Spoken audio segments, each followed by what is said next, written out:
Hi hello നമസ്കാരം. ഇന്നൊരു ഷവർമയുടെ recipe കാണാം കേട്ടോ. സത്യത്തിൽ നമ്മൾ കടയിൽ നിന്ന് മേടിക്കുന്ന ഷവർമ പോലെയല്ല, എന്നാലും നമുക്ക് വീട്ടിലുള്ളത് കൊണ്ടൊക്കെ ഉണ്ടാക്കിയാൽ നല്ല അടിപൊളിയായിട്ട് കിട്ടും. ഉണ്ടാക്കി നമുക്ക് കഴിക്കാം കേട്ടോ, കൊതിക്ക് വേണ്ടി. അപ്പോൾ ചിക്കൻ നല്ലപോലെ കുഞ്ഞു കഷ്ണങ്ങളെല്ലാം കഴുകിയെടുത്തു.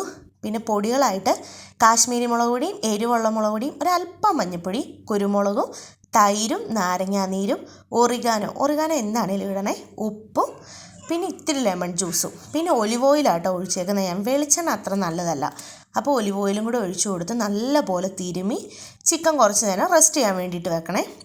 അപ്പം തന്നെ ഉണ്ടാക്കല്, കുറച്ച് നേരം എന്താണെങ്കിലും റെസ്റ്റ് ചെയ്യാൻ വേണ്ടിയിട്ട് വെക്കണം കേട്ടോ. പിന്നെ തൈര് എടുക്കുമ്പോൾ പുളി ഇല്ലാത്ത തൈര് എടുക്കുന്ന കേട്ടോ നല്ലത്. അപ്പോൾ അതവിടെ ഇരിക്കട്ടെ. ഇനി ബാക്കി എല്ലാ സാധനങ്ങളും റെഡിയാക്കാം. അപ്പോൾ ഞാൻ ഫ്രഞ്ച് ഫ്രൈസ് എടുത്തു. ഇത് നമ്മൾ ഫ്രിഡ്ജിൽ നിന്ന് കുറച്ച് നേരം മുന്നേ ഞാൻ എടുത്ത് വെച്ചിട്ടുണ്ടായിരുന്നു. ഓയിലൊക്കെ ഇതിൽ ഓൾറെഡി ഉള്ളതാണ്, അതുകൊണ്ട് നമുക്കിനി ഡയറക്റ്റ് ഫ്രയറിലോട്ട് ഇട്ട് ഇതൊന്ന് ഫ്രൈ ചെയ്തെടുത്താൽ മതി. ഇനി പാനിൽ എണ്ണ ഒഴിച്ച് വേണമെങ്കിലും ഫ്രൈ ചെയ്യാം കേട്ടോ, കുഴപ്പമൊന്നുമില്ല. അപ്പം ഞാനിത് ഫ്രയറിലോട്ട് ഇട്ടിട്ട് ഒരു 180 ഒരു 10 മിനിറ്റ് ഒന്ന് ഫ്രയറിൽ സെറ്റ് ചെയ്തിട്ട് അങ്ങനെ വെച്ചു. അപ്പം നല്ല പോലെ കിട്ടി. അത് കഴിഞ്ഞ് ഇടയ്ക്കൊന്ന് എടുത്തിട്ട് അങ്ങോട്ടും ഇങ്ങോട്ടും ഒന്ന് കുടഞ്ഞിട്ട് കഴിഞ്ഞാൽ മതി. അപ്പോൾ നല്ല സെറ്റായിട്ട് കിട്ടും കേട്ടോ. ഞാൻ സാധാരണ ഇവിടെ ഫ്രഞ്ച് ഫ്രൈസ് വറക്കുന്നതൊക്കെ ഫ്രയറിൽ തന്നെയാണ് കേട്ടോ. ഇപ്പോൾ ചിക്കൻ ആണെങ്കിലും ഒക്കെ ഫ്രയറിൽ തന്നെ. എനിക്ക് നല്ല യൂസിങ് ഉണ്ട് ഫ്രയർ കൊണ്ട്, നല്ല എളുപ്പമാണ്. പിന്നെ അതുപോലെ തന്നെ നല്ലതായിട്ട് ഹെൽത്തിനും നല്ലതല്ലേ. അപ്പോൾ ഫ്രയറിലാണ് ഞാൻ കൂടുതലും സാധനങ്ങളെല്ലാം ഉണ്ടാക്കുന്നത് കേട്ടോ. അത് കഴിഞ്ഞ് ചിക്കനും വെച്ചു. ഫ്രഞ്ച് ഫ്രൈസ് ആയിട്ടോ. അപ്പോഴത്തേക്കും ചിക്കനും എല്ലാം റെഡിയായി കിട്ടി. അങ്ങനെ ചിക്കനും വറുത്ത് മാറ്റി വെച്ചു. ഇനി നമുക്കിതിനുള്ള പച്ചക്കറികളെല്ലാം അരിഞ്ഞെടുക്കണം. അപ്പോൾ പച്ചക്കറി ആഡ് ചെയ്യാൻ ലെറ്റ്യൂസ് ലീഫ് ഇടാൻ ഇഷ്ടമുള്ളവർ ഇടണം കേട്ടോ, ഇല്ലെങ്കിൽ വേണ്ട. പിന്നെ ക്യാരറ്റ്, ക്യാപ്സിക്കം, ഞാൻ സ്മോൾ പൊട്ടറ്റോയും ടൊമാറ്റോയും കൂടി ഇടുന്നുണ്ട് കേട്ടോ. പിന്നെ നമ്മുടെ കുക്കുംബർ, ഇത്രയും സാധനങ്ങൾ ഞാൻ എടുക്കുന്നുണ്ട്. ഇതൊക്കെ നിങ്ങൾക്ക് ഇഷ്ടമുള്ളതും കയ്യിലുള്ളതും അനുസരിച്ച് എടുക്കാം. ക്യാബേജ് എടുക്കണേ ക്യാബേജും ഒക്കെ എടുക്കാം കേട്ടോ, കുഴപ്പമൊന്നുമില്ല. അതൊക്കെ ഇഷ്ടവും നമ്മുടെ ടേസ്റ്റും ഒക്കെ അനുസരിച്ച്. അപ്പം ഞാൻ ഇത് ശരിക്കും കുറച്ച് ഒലിവ് ഓയിലും ഉപ്പും തിരുമ്മി ഫ്രയറിൽ വെച്ച് ഒന്ന് ചെറുതായിട്ടൊന്ന് ഫ്രൈ ചെയ്തെടുക്കുന്നുണ്ട് കേട്ടോ, ഈ വെജീസ് എല്ലാം. അപ്പോൾ അങ്ങനെ അതും ചെയ്തു. അത് കഴിഞ്ഞ് ഇതെല്ലാം കഷ്ണങ്ങളാക്കിയിട്ട് വെച്ചു. അരിഞ്ഞു വെച്ച ക്യാപ്സിക്കും ക്യാരറ്റും കുക്കുംബറും പിന്നെ ലെറ്റ്യൂസ് ലീഫും ടൊമാറ്റോയും പിന്നെ ലീഫ് ആഡ് ചെയ്യാൻ എടുത്തേക്കുന്നത് ജർജർ ലീഫ് ആട്ടോ. ഈ ജർജർ ലീഫ് നിങ്ങൾക്ക് കിട്ടുകയാണെങ്കിൽ ഇട്ടാൽ മതി, കിട്ടുമോയെന്ന് അറിഞ്ഞുകൂടാ. പിന്നെ പലർക്കും ഇതിൻ്റെ ടേസ്റ്റ് ഇഷ്ടമില്ല, ഇഷ്ടമാണെങ്കിൽ മാത്രം ഇട്ടാൽ മതി. ഇവിടെ ഇഷ്ടമായതുകൊണ്ട് ഇട്ടു. പിന്നെ കുറച്ച് സാലഡും കൂടെ ഉണ്ടാക്കി വെച്ചിട്ടുണ്ട് കേട്ടോ. അപ്പോൾ ഇനി ഇതിനൊരു ഡ്രസ്സിങ് ഉണ്ടാക്കാൻ വേണ്ടിയിട്ട് ഞാൻ മയോണൈസ് എടുത്തു. എൻ്റെ കയ്യിൽ ഉണ്ടായിരുന്നതുകൊണ്ട് ഞാൻ അതെടുത്തു.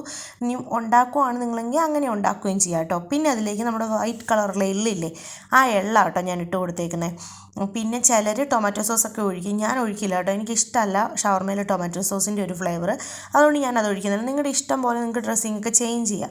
പിന്നെ ഒറിഗാനോ ഇട്ട് കൊടുത്തത്, ഒറിഗാനോ എന്താണെങ്കിലും ഇടണം കേട്ടോ. അപ്പോൾ ഒരു പ്രത്യേക ഫ്ലേവർ ആട്ടോ ഷവർമയ്ക്ക് കൊടുക്കുന്നത്, അതുകൊണ്ട് ഒറിഗാനോയും കൂടി ഇട്ട് കൊടുത്തു. പിന്നെ ഒരു അല്പം ഉപ്പ് ഒത്തിരി ഉപ്പൊന്നും വേണ്ട കേട്ടോ, കുറച്ച് ഉപ്പിട്ട് കൊടുത്താൽ മതി. അതുകൊണ്ട് ഞാൻ കുറച്ചൊരു ഉപ്പിട്ട് കൊടുത്തു. പിന്നെ ഒരു അല്പം പെപ്പർ പൗഡർ ഇടുന്നുണ്ട്. അത് നിങ്ങൾക്ക് അതിൻ്റെ ഫ്ലേവർ എത്ര ഇഷ്ടമാണോ, ഇഷ്ടമില്ലെങ്കിൽ ഇടണ്ട, ഇഷ്ടമാണെങ്കിൽ ഇടാം. അതൊക്കെ ഓരോരുത്തരും ടേസ്റ്റ് അനുസരിച്ച് ഇട്ട് കൊടുക്കുക.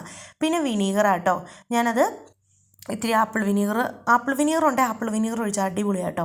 അതില്ലാത്തതുകൊണ്ട് ഞാൻ സാധാരണ നോർമൽ വിനീഗർ തന്നെയാണ് ഒഴിച്ചു കൊടുത്തേക്കുന്നത്.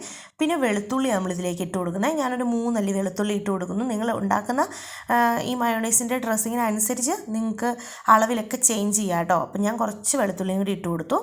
അപ്പോൾ അതും റെഡിയാക്കി അടിച്ച് മിക്സിയിൽ റെഡിയാക്കി വെച്ചു. ഒലിവ് ഓയിലും കൂടെ ഒഴിച്ചു കൊടുത്തിട്ടുണ്ട്. പിന്നെ അപ്പം ഒലിവ് ഓയിൽ ഒഴിച്ച് കൊടുത്താൽ അത് നല്ല ലൂസായിട്ട് കിട്ടുള്ളേ. ഒലിവ് ഓയിൽ ഇല്ലെങ്കിൽ സൺഫ്ലവർ ഓയിൽ പോലത്തെ വെളിച്ചെണ്ണ ഒഴിച്ച് കൊടുക്കല്. അപ്പോൾ നമ്മുടെ എല്ലാം റെഡിയാക്കി വെച്ചു. ഇതാ മയോണൈസ് റെഡി, ചിക്കൻ റെഡി, എല്ലാം നമ്മൾ റെഡിയാക്കി എടുത്ത് വെച്ചു. ഇനി നമുക്ക് ഷവർമ എടുത്തിട്ട് റോൾ ചെയ്താൽ മതി. അപ്പോൾ ഞാനിവിടെ സാജ് ബ്രെഡില്ലേ അതാട്ടോ എടുത്തേക്കുന്നത് ഷവർമയ്ക്ക് വേണ്ടി. ഇത് നല്ല രസമാട്ടോ ഇതിലുണ്ടാക്കുമ്പോൾ. ശരിക്കും ഷവർമ പോലെ തന്നെ സാജ് ബ്രെഡിൽ ഉണ്ടാക്കി കഴിഞ്ഞാൽ കിട്ടും. സാജ് ബ്രെഡിൽ തന്നെയാണ് ഷവർമ ഉണ്ടാക്കുന്നതല്ലേ, പിന്നെ കുബൂസിൽ. അപ്പം എനിക്ക് ഇതിലുണ്ടാക്കുന്ന ഇഷ്ടം, അതുകൊണ്ട് ഞാൻ ഇതെടുത്തു.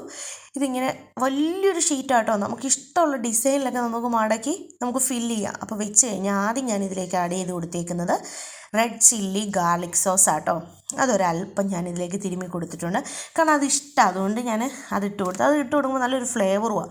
പിന്നെ ലെയറായിട്ട് നമ്മുടെ കയ്യിലുള്ളതൊക്കെ നമ്മുടെ ഐഡിയ അനുസരിച്ച് നമുക്കിപ്പോൾ ഇതെങ്ങനെ വെക്കണമെന്നുള്ളതൊക്കെ നമ്മുടെ ഇഷ്ടത്തിന് നമുക്ക് സെലക്ട് ചെയ്യാം. അങ്ങനെ എല്ലാം വെച്ച് ഷവർമ പിന്നെ ഒന്നുകൂടെ ഫ്രയറിൽ വെച്ച് റോൾ ചെയ്തിട്ട് ചൂടാക്കിയെടുത്തു. പെട്ടെന്ന് ഇത് ചൂടാക്കി കിട്ടി ഈ സാജ് ബ്രെഡ് കേട്ടോ.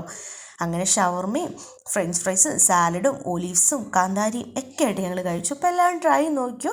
Tata bye, see U.